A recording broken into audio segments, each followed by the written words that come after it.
1934 to 1979, Elizabeth Bishop submitted dozens of poems, stories, and essays to the New Yorker. Although much of her early work was rejected, by the time of her death, it was met with regular acceptance and praise. In some 400 letters, Bishop and her editors discussed typography, the placement of commas, and the fact-checker's question, while sharing the details of their lives. The friendships they developed sustained Bishop, but her relationship with the magazine strained when she attempted pieces that were more experimental, or involved her sexuality or love for Lota de Macedosaurus. Yet no matter how much she struggled with the New Yorker in private, she was grateful for her editor's insightful reading and steady support. What follows is a reading from their 35-year correspondence, chiefly between Bishop and editors Charles Pierce, Catherine White, and Howard Moss, with various characters weaving in and out of the story and readers doing more than one voice. Bishop also worked with editors Gustave Labrano and William Maxwell and received occasional queries from editor-in-chief Harold Ross. Parts of letters Bishop wrote to friends are also mixed in, along with memos, internal magazine documents, poems, questions about poems, requests and answers. We welcome you to sit back. We begin with editor Charles Pierce. October 27th, 1939. Dear Miss Bishop, I am pleased indeed that you submitted a poem to us recently, for I had liked your work and had planned to write to you inviting you to submit poems here. Spleen has been gladly accepted, and here is our check for it. They pay $1 a line. I think I'll buy a hat. Proof will be mailed to you soon. There's only one change we must insist upon. The title, Spleen, doesn't seem to us to suit the poem at all, and I'm sure you'll be able to find one that is more appropriate. Cordially, Charles A. Pierce. November 1st, dear Mr. Pierce, thank you very much for the check for my poem, which came yesterday. I agree with you that the title Spleen is poor, and I suggest instead the title History. Will that do? I think it will help to clarify the meaning as well. Very truly yours, Elizabeth Bishop. November 7th. Dear Miss Bishop, we're still not happy about the title. We think that history tends to reveal the pleasantly surprising ending, and wish you'd find a title that wouldn't do that. Those who know about such things tell me that some of your punctuation changes are most improper. And I gather that the only one that seemed entirely correct was the deletion of the comma in the second line of the last section. November 14th. Dear Mr. Pierce, I'm sorry to have been so much trouble to you with my poem. I think, however, I have at last found a good title. Cirque d'hiver, Winter Circus. Will that do? Thank you for correcting my punctuation. Cirque d'hiver. Across the floor flits the mechanical toy, fit for a king of several centuries.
Miss Bishop, I am sorry indeed to report that Sunday morning has been voted down.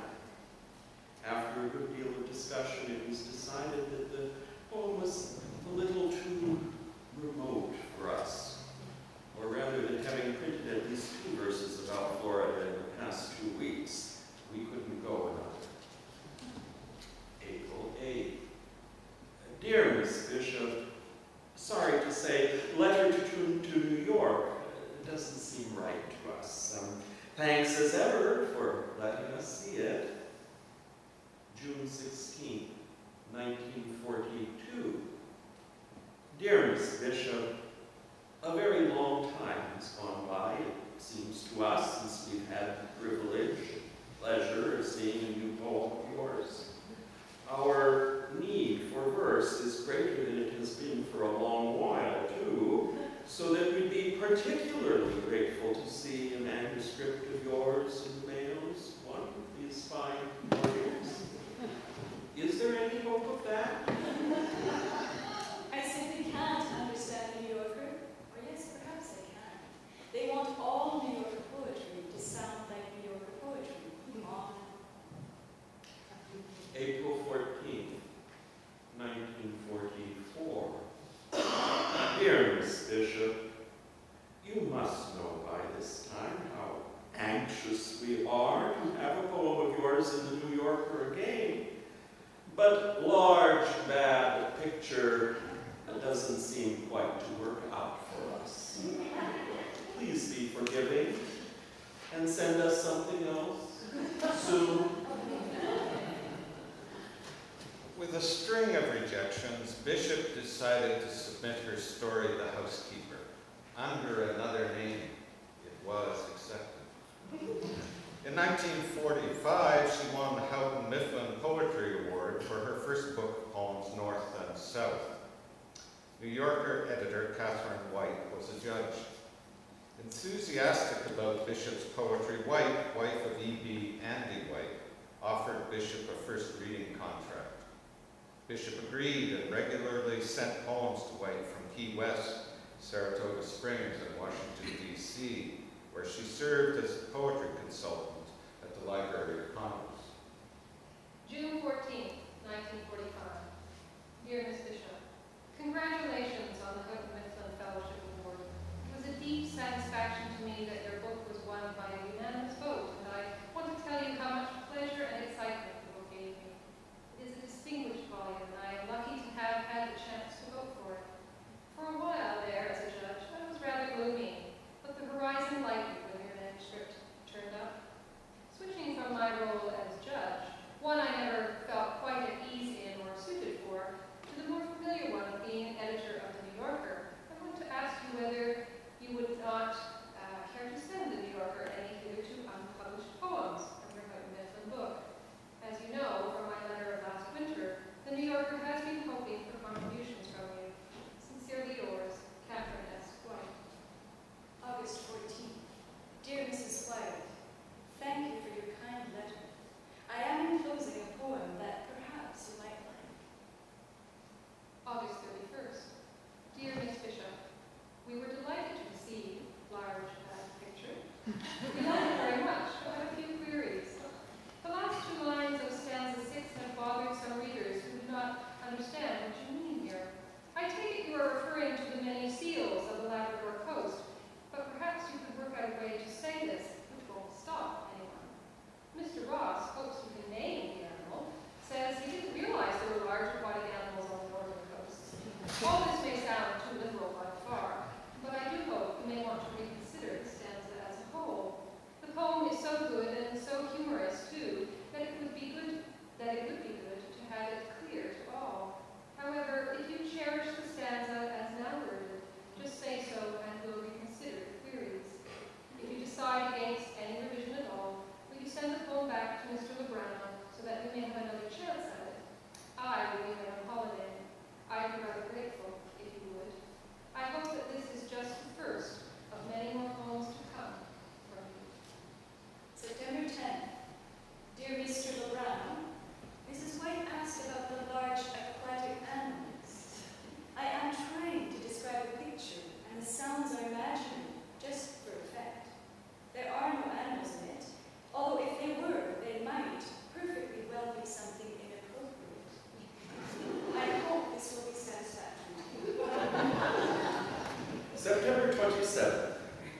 Dear Miss Bishop, I'm very pleased to be able to report that we've put through Large Bad Picture. Sincerely, Gustav S. LeBron. Large Bad Picture. Remembering the Strait of Belle Isle or some northerly harbor of Labrador, before he became a school teacher, a great uncle painted a big picture.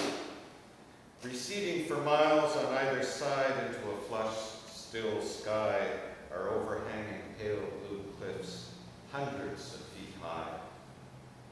Their bases fretted by little arches, the entrances to caves running in along the level of a bay, masked by perfect waves. On the middle of that quiet floor sits a fleet of small black ships, square-rigged, sails furled, motionless, their spars like burnt matchsticks. And high above them, over the tall cliff's semi-translucent ranks, are scribbled hundreds of fine black birds, hanging in ends in eggs.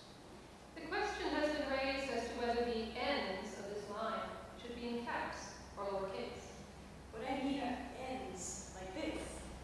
But after looking at all the ends in New Yorker type, I think that the lowercase n is best. One can hear their crying, crying, the only sound there is except for occasional sighing as a large aquatic animal breathes. In the pink light, the small red sun goes rolling, rolling round and round and round at the same height, in perpetual sunset, comprehensive, consoling, while the ships consider it. Apparently, they have reached their destination. It would be hard to say what brought them there, commerce or contemplation. October 10th, 1946. Dear Miss Bishop, I owe you an apology for not thanking you long ago for a copy of North and South. The volume in print seems to me even finer than it did when I read it in manuscript, and already I have read and reread it. I was delighted by Louise Bogan's review, for it expressed my own opinion so much better than I could. Miss Bishop's poems are not in the least showy. They strike no attitude and have not an ounce of superfluous emotional weight, but they combine an unforced, ironic humor with a naturalist's accuracy of observation. She has evidently put in 11 years on this book's 30 poems. It is to be hoped that we shall get 30 more in rather less than another decade. Edward Week's review seemed to me incredibly stupid. Miss Bishop's poems may be roughly divided into two categories: bizarre fantasies, which can be interpreted pretty much as the reader chooses, and straight descriptive verse. What confounds me is her difficulty in finishing what she begins so well. It seems to me that she is afraid to risk pure lyricism and rather shy of ideas. I missed Marianne Moore's, but intend to look it up. November 18th. Dear Mrs. White, thank you very much for a very enjoyable luncheon. I'm afraid I was suffering from New Yorkitis that day and feel I probably talked my head off and said all sorts of things I shouldn't have. I hope not. November 25th. Dear Miss Bishop, here are 2 copies of the first reading agreement that I told you about when we met. Miss Bishop is to be paid $2 per line, halfway between B+ and A- for verse not over 1 column wide, and equivalent to C+, $1.95, for a verse not over 1 1/3 columns wide. I also enclose a check. For $100. We shall give to you to bind the bargain in case you decide to sign the agreement. Miss Bishop is somewhat dubious of signing up for poetry. She is broke, she says, and shocked. Shocked that our poetry payments are so much less on the basis of time put pay than our prose rates. If you do decide to sign the agreement, please keep one copy of the letter for yourself and return the other copy. We can promise you prompt reading, and you could send the poems on to another magazine if we did not want them. I hope that the advantages of the plan will outweigh the disadvantages in your mind. February 13th, 1947. Dear Mrs. White, here is, I'm afraid, an unusable poem that I should like to get out of your way and mine. February 17th. Dear Miss Bishop, we think that At the Fish Houses is a very beautiful poem, and one that we are delighted to be able to buy and use when summer comes. Far from being unusable, it has given us a great deal of pleasure. The check and proof will be along soon. February 28th. Dear Mrs. White, well, I think the proof looks very nice, and thank you for your help with the punctuation. I have left in all your changes except the commas between cold, dark, deep. That occurs twice. For some reason or other, it seems more liquid to me without them, and I think in this case, the sentence is plain enough without them, don't you? Dear Sir, July 8th. I have just this minute realized that there was a bad mistake in my poem At the Fish Houses.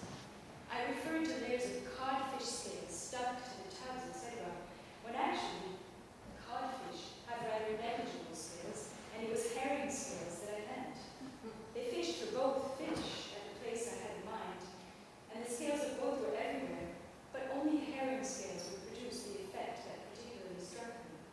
I hope it is not too late to make these changes, and I'm very sorry to have been so careless. Codfish, codfish. Ah, codfish. The big fish tubs are completely lined with layers of beautiful, herring scales. Selecting poetry for the New Yorker could be a challenge. The editors struggled with what they liked, what editor-in-chief Harold Ross liked, and what they thought their readers would like and understand. I know certain people have never thought highly of most of the poems we publish, and I imagine that some of them are aware of what our limitations have been in the past in that field. Such poetry, as distinct from light verse, as we do publish, is always more or less on sufferance. Therefore, I never ask certain poets to contribute, as I feel almost too awkward to ask them to submit. I sold them some rather light poems the other day. They do pay pretty well. But of course, nobody wants to send them anything really good. May 13, 1948. Dear Miss Bishop, our style expert says we can't grant 2 of your requests on the proof of the bite. The italic subtitle is against the style of the magazine, and the lowercase g in the 4th line from the end is, he says, against English, and would look monstrous. I don't know what against English can possibly mean, and personally, I like things that look monstrous. But these 2 details would, it seems, rock the foundations of the magazine, and I hope you won't mind our leaving them the way they are. Cordially yours, William Maxwell. November 1st, 1950. Dear Miss Bishop, it was a great pleasure and happiness to receive some poems from you, and I enclose our check for View of the Capitol, a poem we admire. It is too light. On the other hand, I must reluctantly return little exercised. The final feeling is that the poem perhaps belongs in another publication, and that it would not be fair to ask you to change it, so that it would be easy to comprehend.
left to left, the light is heavy on the dome.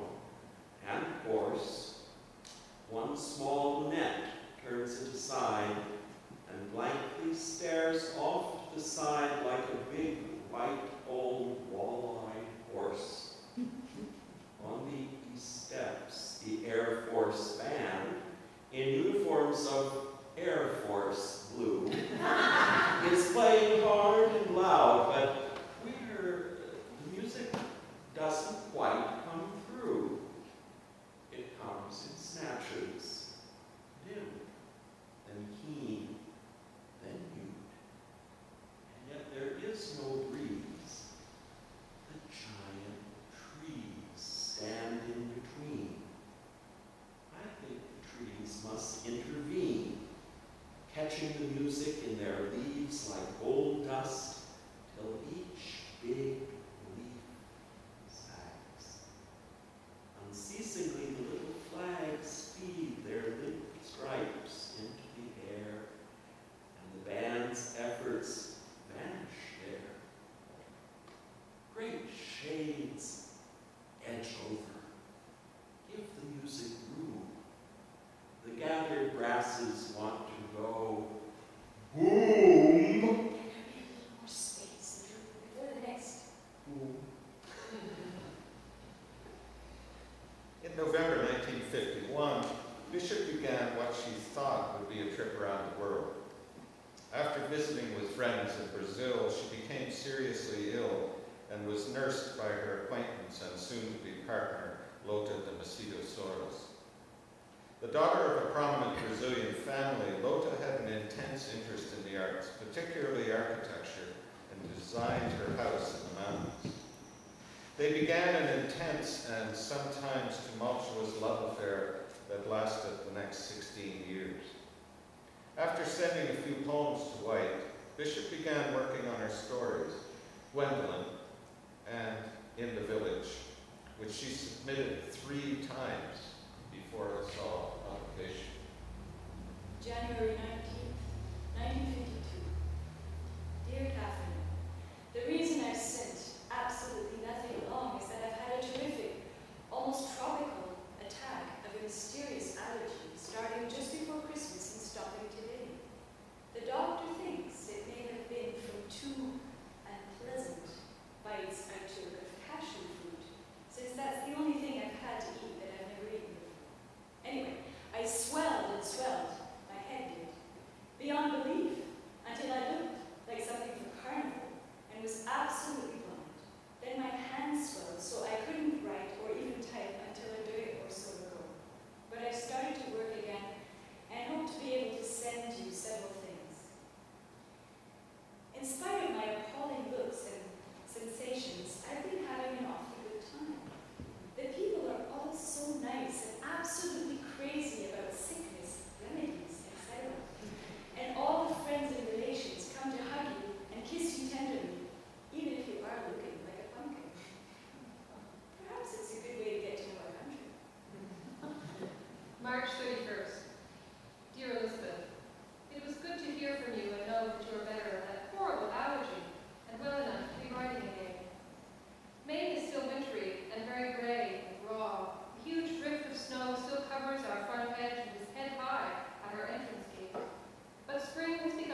Theory and Practice of Editing New Yorker Articles by Walcott Gibbs. It is impossible to lay down any exact and complete formula for bringing order out of the underbrush, but here are a few general rules. 1. Writers always use too damn many adverbs. On one page recently, I found 11 modifying the verb said. He said, morosely, violently, eloquently, so on. It is impossible for a character to go through all these emotional states one after the other. Lon Chaney might have been able to do it, but he is dead. October 13th. Dear Elizabeth, we admire Gwendolyn and want to buy it.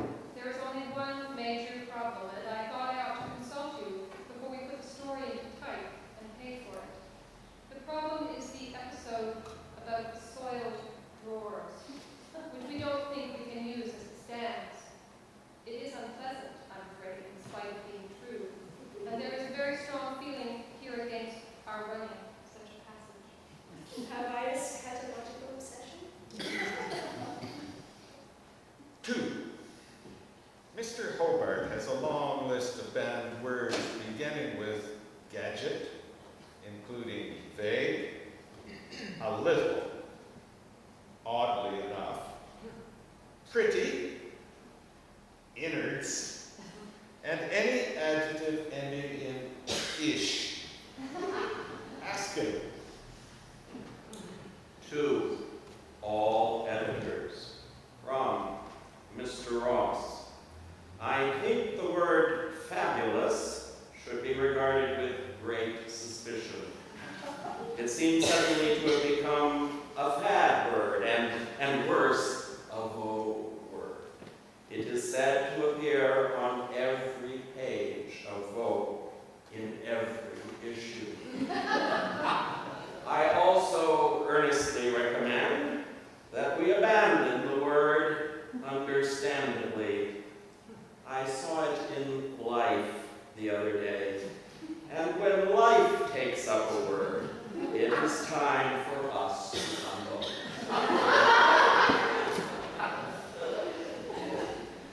November 12th. Dear Elizabeth, here is the letter I promised about in the village. We all of us like its poetic quality, and we all of us are for the story. If we can persuade you to clarify and strengthen the thread of the narrative that it is strung on. In one or two places this thread is so thin it seems to break entirely. We do not mean by this that you need to turn your lovely prose poem into a conventional short story, but we hope that you will at least be willing to allow the reader a little more understanding of your basic situation and give her some clues as to what the relationship is between your characters. November 23rd. Dear Catherine, I'm so glad you liked In the Village because I think it's a much better story too. I was worried about its being too mysterious myself. I have no interest in bewildering on purpose, and I think there are several places where the situation could be made plainer very easily without changing the story very much. 3. One of Mr. Ross's theories is that a reader picking up a magazine called The New Yorker automatically supposes that any story in it takes place in New York. If it doesn't, if it's about Columbus, Ohio, the lead should say so. When George Adams was 16, he began to worry about the girls should read. When George Adams was 16, he began to worry about the girls he saw every day on the streets of Columbus. Or something of the kind. More graceful, preferably. January 20th, 1953. Dear Elizabeth, I have been awfully slow in replying about your vision of In the Village. The reason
to stand in line at a crew machine and get all covered with it if you trust the stamps to begin with. If you don't trust the stamps, you have to go to the central office where there is a stamping machine. And in any case, you have to go to one of those few post offices since the mailboxes are never collected. Haven't been for years. If you do receive this, it is an earnest of more. I never used that expression before, and I don't think I like it. But I also rather doubt we'll be able to use this short form. The shampoo. The shooting stars in your black hair, in bright formation, are flocking where? So strict, so soon. 4. Drunkenness and adultery present problems. As far as I can tell, writers must not be allowed to imply that they admire either of these things or have enjoyed them personally. The New Yorker cannot endorse adultery. Homosexuality, on the other hand, is definitely out as humor and dubious in any case. Come, let me wash it in this big tin basin, battered and shiny like the moon. July 2nd. Dear Elizabeth, it is perfectly horrid to have to return a poem of yours, especially when we are so eager to have one to publish. But though the votes were mixed on the shampoo, the nose had it in the end. One reason against it is that this is a personal poem, in which you do not quite seem to have described the occasion involved. At least it does not seem to us that you have conveyed it all. I guess the deciding factor was that this sort of small, personal poem perhaps doesn't quite fit into the New Yorker. Thank you anyway for letting us read it, and we look forward to the others you say are coming. It won't make literary history, but I did think it was easy enough to understand. It's only about washing Rhoda's hair. July 18th. Dear Catherine, I got the shampoo back. I somehow thought you'd like that one. Well, here is In the Village again. I let it rest for 6 months, then redid it. And I really think that now it's as clear as such a piece of what I'm afraid is poetic prose could ever be. I think most of your objections were justified, and I have improved a lot. But whether it will satisfy the New Yorker remains to be seen. July 29th. Dear Elizabeth, I am writing this letter just as I depart for Maine and 4 weeks of vacation, and I am so happy to be able to tell you before I leave that the answer is yes on In the Village. I won't be here to send you the check. For $1,712.50. But it will follow shortly. Well, a few more stories to the New Yorker, and I can rocket to the moon. The purchase of this particular story has made me happier than anything that's happened to me as an editor for months, and I'm ever so grateful to you for your patience in doing the 2 long, hard revisions on this manuscript. Oh dear. When I sent it, I thought it was my best story, but now that they've taken it, I am naturally having serious doubts. December 7th, 1955. Dear Elizabeth, after January 1st, I shall no longer be reading poetry and fiction for opinion, or editing either verse or prose. I am leaving this department of the magazine and shall instead be working only on general policy and other matters that concern the magazine as a whole. This was a terribly disrupting and difficult decision for me to make, and I am full of grief about it, chiefly because it means that I shall no longer be working with you, with writers like you.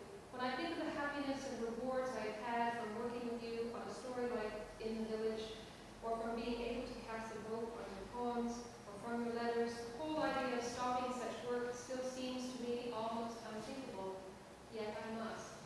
I hope that I shall hear from you sometimes, though. December 20th.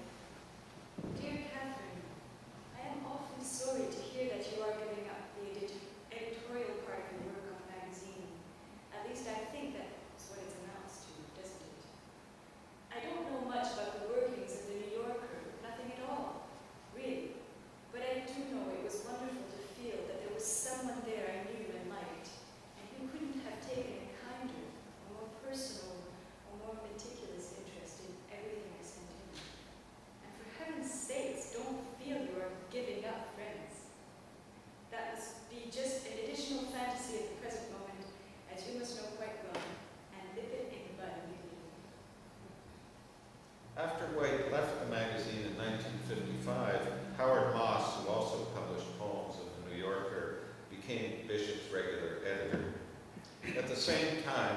came to run the poetry department, Bishop began to reconsider her relationship with the magazine, well aware that the New Yorker had been nicknamed The handbook of the suburban matron. and the home of. Quasi-serious verse. The New Yorker school relies on certain verse forms used with enough caution to be recognized at once. Certain images within the verses that recall the happy, bitter experience of childhood, the joy of collecting toys, and the discovery that toys are perishable, the country places visited at home, and the holiday from suburban security in Europe. They do take some rather unlikely things sometimes, though. October 29, 1958. Dear Howard, I owe you 2 letters, and I'm very ashamed. Lota and I enjoyed your first longer one so much, and then I meant to write immediately when I got the second one a week or so ago. But I had a poem just on the brink, and I thought I'd be sending it along as well. My brinkmanship doesn't seem to be so good, and I think I had better write the window anyway. January 26, 1961. Dear Elizabeth, new poems from you would be a delight. It is still 5 degrees here, the coldest I remember. Still, would rather have the iceberg than the ship. Yours, Howard. The New Yorker has rejected my poem about the city of Washington from Trollope's Journal, as I thought they might. I think they feared offending their Republican readers and thought I was attacking Eisenhower, which I was. February 11, 1964. Dear Elizabeth, I still dream of arriving in Rio in a white linen suit off one of the more McCormick's, 20 years younger and 10 pounds heavier. The facts are against me. October 15th. Dear Howard, here are 2 poems, The Sandpiper and First Death in Nova Scotia. If the death one is too grim for you, perhaps you could send it to Philip Rath at the Partisan Review for me? To Elizabeth Bishop, from Philip Rath. Your writing is better than ever, and I do wish you'd liberate some of them from the New Yorker's grasp and send them to us. October 31st. Dear Elizabeth, how wonderful to get this poem. We're taking it, of course, and dying for more. First Death in Nova Scotia. In the cold, cold parlor. A comment needs to go between cold and cold. Punctuation is my Waterloo. I must get a book on the subject. In the cold, cold parlor, my mother laid out Arthur beneath the chromographs, semicolon, Edward, Prince of Wales, with Princess Alexandra, and King George with Queen Mary, period. I get so depressed with every issue of poetry, the New Yorker, etc. This one I'm swearing off of, except for the prose, forever, I hope. So much adequate poetry, all sounding just alike and so boring. Or am I growing frizzled, small, and stale, or however one puts it? There seems to be too much of everything. Too much painting, too much poetry, too many novels, and much too much money, I suppose. Although I certainly welcomed money. And no one really feeling anything much. December 14th. Dear Elizabeth, a Merry Christmas and a Happy New Year to you and Lotta, if they have Happy New Years in Brazil. On my one New Year outside the USA, in Bermuda, no one seemed to care. They were celebrating something else, like Boxing Day, or Guy Fawkes Retreat, or Mothers Over Greenland Day, or something. A new poem from you would make me forget a lot of horrors. November 11th, 1965. Dear Howard, I think all my friends have to visit me in Lotta sooner or later.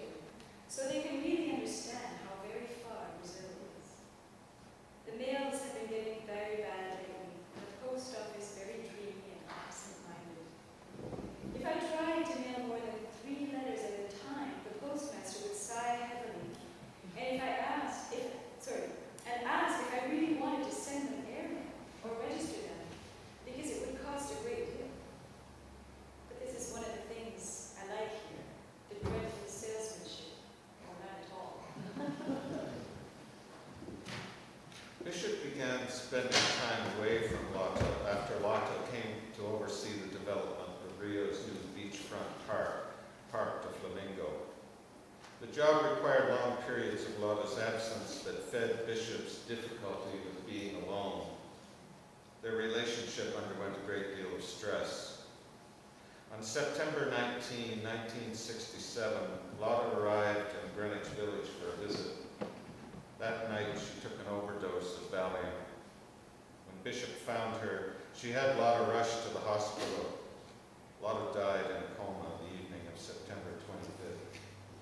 I had at least 13 years with Lotta, the happiest of my life. I'm just trying not to blame myself for all the wrong things I know I did. I heard her in the kitchen about 6:30. She was already unconscious. Why did I sleep so soundly? Why? I can't help thinking I might have saved her. I go over and over that Sunday afternoon, but honestly can't think of anything I did especially wrong. Except that I've done many wrong things all my life. Please try to keep loving me in spite of them, won't you? January 19, 1968. Dear Elizabeth, I thought of you often, very, when you were in Brazil, not even contemplating what horrors might have awaited in each packing box and every closet. I think you've been really brave in the face of a situation that many people would simply collapse under. And since you have always had my undying admiration, you now have that part of it that is immortal, too. I'll be waiting for new poems, as I always do. San Francisco should be full of things the color of turned down gas. Or, if you listen closely, and were Baudelaire, marimba music. June 15. Dear Howard, I seem to be working again at last, after 3 years, and hope to send you a whole batch of things. Meanwhile, here is one I think I once spoke of, in the waiting room. It cheats a bit, and so you may not want it for your super honest weekly. When I was in New York, I went up and looked up the National Geographic for this date, and strange to say, I had actually remembered it for 52 years. It's all about the valley of 10,000 souls.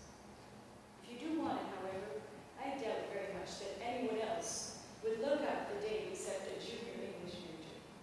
Well, maybe you won't even know. In the waiting room. In Worcester, Massachusetts, I went without Consuelo to keep her dentist's appointment, and sat and waited for her in the dentist's waiting room. It was winter. It got dark early.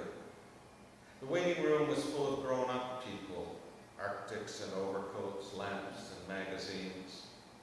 My aunt was inside what seemed like a long time, and while I waited, I read the National Geographic. I could read, and carefully studied the photographs. The inside of a volcano, black and full of ashes. Then it was spilling over in rivulets of fire. From fact-checking to legal, this February 1918 National Geographic does not exist. Please advise. From legal to checking. In this particular instance, we do not believe that the fictitious National Geographic matters. Step. May 26, 1972. Every poem of yours brightens the day for me. Like Beethoven's father, I'd simply put you in a room and make you work all the time if I could. Of course, I wouldn't be that strict. A little gin, a few sandwiches. June 22nd, 1974. Dear Howard, I read your poem about Fifth Avenue in the last New Yorker. It certainly made me feel old. Do you remember when dining at the Brevoort was a great treat? And I used to stay at the, just up the street, huge, nice rooms.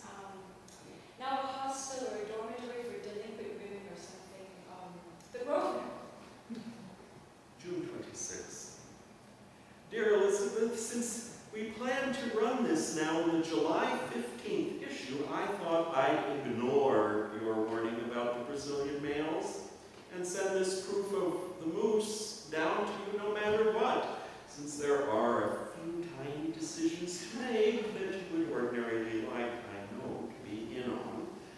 But heeding your warning, on the other hand, I've had Xeroxes made of practically everything, including the top of my desk, so that another copy has gone to Bob Giroux, in case yours is stolen by angry Indians incensed by the title, and I'm holding on to still another Xerox, in case we all have heart attacks at the same time.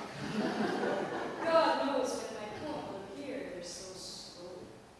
All our poems rest on a shelf while Howard publishes November 4th, 1975. Dear Elizabeth, one art is I. Upset and sad too. But everything in it is handled with such skill, feeling, and just the right amount of distance. And it comes off marvelously. December 7th. Dear Howard, I'm so glad my poem has been cleared for writing. I hope I've made my corrections clear. I've decided that 2 words in italics in the last line are a bit too much. So I've indicated that it should be in regular type and only the word right italicized. I am a fuss budget, but you already knew that. Jimmy Merrill switched to italics, I understand, on his IBM, but my other choice is something else.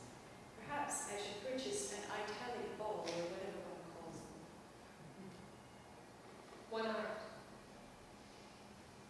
The art of losing isn't hard to master. So many things seem filled with the intent to be lost, that they're lost no disaster. Lose something every day, except the fluster of lost door keys, the hour badly spent. The art of losing isn't hard to master. Then practice losing farther, losing faster, places and names and where it was you meant to travel. None of these would bring disaster. I lost my mother's watch, and look, my last or next to last of 3 loved houses went. The art of losing isn't hard to master. I lost 2 cities, lovely ones, and faster some realms I own, 2 rivers, a continent. I miss them, but it wasn't a disaster. Even losing you, the joking voice, the gesture I love, I shan't lie. It's evident the art of losing is not too hard to master, though it may look like, rightly, like disaster. October 12th, 1978. Dear Elizabeth, just to say again how delighted we are with Sonnet. I'll put it through as it is in spite of that mysterious word you mentioned on the phone that you think means changing. We can always do that in proof. Forgive the rushed tone of all this. 200 poems have been submitted in the last 2 days on top of the usual million. What I need is a grant to run a nice hamburger stand. Choice. August 7th, 1979. Dear Elizabeth, I think I'm getting sick of East Hampton, with its chic, little, expensive plots, and too many writers and painters. Not to mention rich young couples tearing around in Rolls's. August 14th. Dear Howard, your summer sounds rather like mine, except Rolls Royces and Watts would not be the thing in me. The raggeder and the older one's car are more lofty one's social position. Now, about sonnet. On October 6, 1979, Elizabeth Bishop died of a cerebral aneurysm in her Boston apartment. She was still waiting for her poem to appear.